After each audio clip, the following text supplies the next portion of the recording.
आज मैले हजुरहरूलाई भिन्डी र मुलाको अचारको रेसिपी लिएर आएको छु। हजुरहरूलाई मेरो रेसिपी मन पर्छ भने मलाई सब्स्क्राइब गर्न नबिर्सिनु होला, साथसाथै लाइक कमेन्ट पनि गरिदिनु होला। अब बनाउन सुरु गरौँ है। मैले भिन्डी र मुला चाहिँ बराबर मात्रामा लिएको छु। यो भिन्डीलाई चाहिँ मैले यसरी दुई भाग मात्रै गरेर काटेको छु। मुलालाई पनि त्यस्तै गरेर चाना बनाएर राखेको छु। अब हामीले चाहिँ यो भिन्डी र मुलालाई चाहिँ पहिला फ्राई गर्नुपर्छ। मैले हिट अन गरेर एउटा प्यान राखिसकेको छु। सुरुमा चाहिँ म मुलालाई फ्राई गर्छु। त्यसको लागि थोरै तेल राखौँ, थोरै बेसार राखिदिउँ, त्यसपछि मुलालाई राखौँ, मिक्स गरौँ। यसलाई हामीले धेरै पाक्ने गरी पकाउनु हुँदैन, एकैछिन खाली हामीले थोरै सफ्टनेस मात्रै गर्ने। खाँदाखेरि चाहिँ हामीलाई यो कुरुम कुरुम भएको भयो भने चाहिँ मिठो हुन्छ, त्यस कारण धेरै नपकाउनु। क्वार्टर चम्चा जति नुन पनि राखिदिउँ। नुनलाई मिलाउँ सबै मुलामा।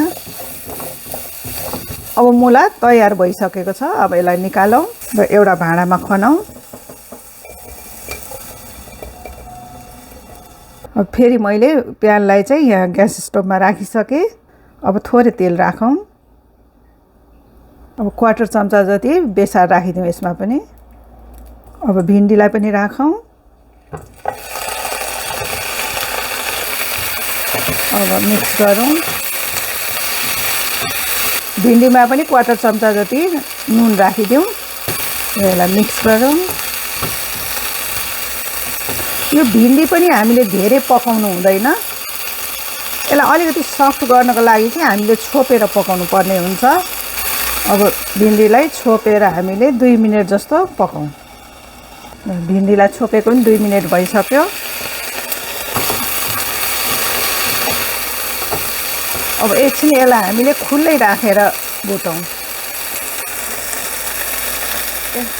भिन्डीलाई बिचबिचमा चलाउँदै भुट्दै गर्नु होला। भिन्डीलाई खुल्लै राखेर पनि मैले 3-4 मिनट भुटिसकेँ। अब यो एकदम ठिक्कको छ, यो गलेको पनि छैन, पाकेको छ। अब हिट अफ गरिदिउँ र फेरि यसलाई मुला राखेकै भाँडामा फेरि राखौँ। अब यो भिन्डीलाई पनि यसरी फिजाइदिउँ यो भाँडामा र चिसो हुनु दिनुपर्छ हामीले यसलाई। मुला र भिन्डी सेलाइसकेको छ। अब यो अचारमा राख्नको लागि चाहिँ मैले आलु पनि लिएको छु। यो आलु चाहिँ बोइल गरेर 3वटा आलु चाहिँ बोइल गरेर लिएको छु मैले। अब मन पर्दैन आलु भने चाहिँ नराख्नु भए पनि हुन्छ, तर अचारमा आलु भएन भने त्यति मजा पनि आउँदैन हैन। अब 2-4वटा आलुलाई चाहिँ यसरी मिचेर राखिदिनुस्।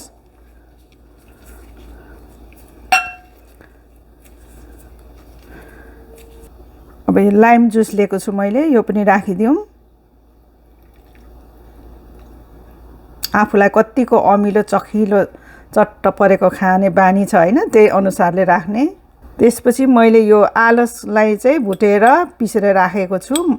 आलस अब खानुमा पनि हेल्दी हो है, खाँदा पनि मलाई चाहिँ एकदमै मिठो लाग्छ। यदि तपाईहरुलाई मिठो लाग्दैन भने तिल राख्नु भए पनि हुन्छ। ठुलो चम्चाले पहिला 2 चम्चा राखिदिउँ। ठुलो चम्चाले 1 चम्चा यो खोर्सानीको पाउडर पनि राखिदिउँ। त्यसपछि आधा चम्चा नुन पनि राखिदिउँ।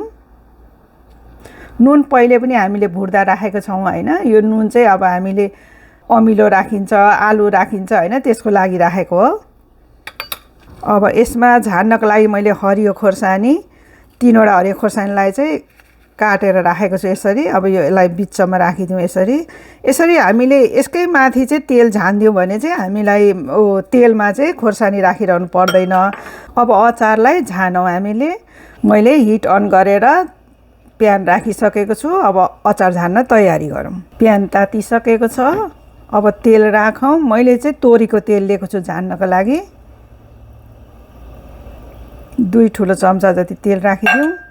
तेल तातिसकेको छ। अब क्वार्टर चम्चा मेथी राखिदिउँ। अब क्वार्टर चम्चा बेसार राखिदिउँ र यसलाई चलाइदिउँ। अब अचारलाई झानिदिउँ। यो झान्दाखेरि खोर्सानीको माथि नै झानिदिउँ। अब अचारलाई मिक्स गरौँ।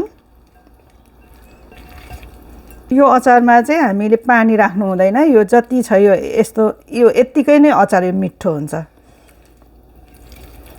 अब भिन्डीको अचारमा हामीले फेरि पानी अलि हालिदियौँ भने चाहिँ अलि ल्यात हुन्छ होइन। त्यसैले अब यो चाहिँ हेर्दा एकदम तरकारी जस्तो पनि देखिन्छ, तर अचार कस्तो मिठो चट्ट परेको हुन्छ। अब म चाहिँ लास्टमा यो अचारमा बिरे नुन थोरै राख्छु।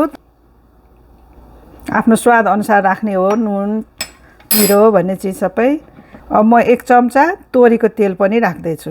यो काँचो तोरीको तेल हो। अब यसलाई पनि मिक्स गरौँ।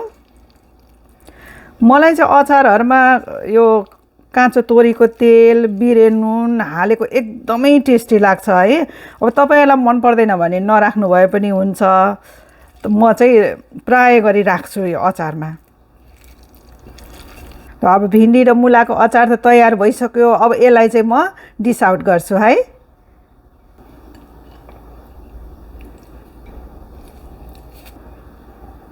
यदि तपाईहरुलाई मेरो रेसिपी मन पर्यो भने मलाई लाइक, कमेन्ट र सब्स्क्राइब गरिदिनु होला।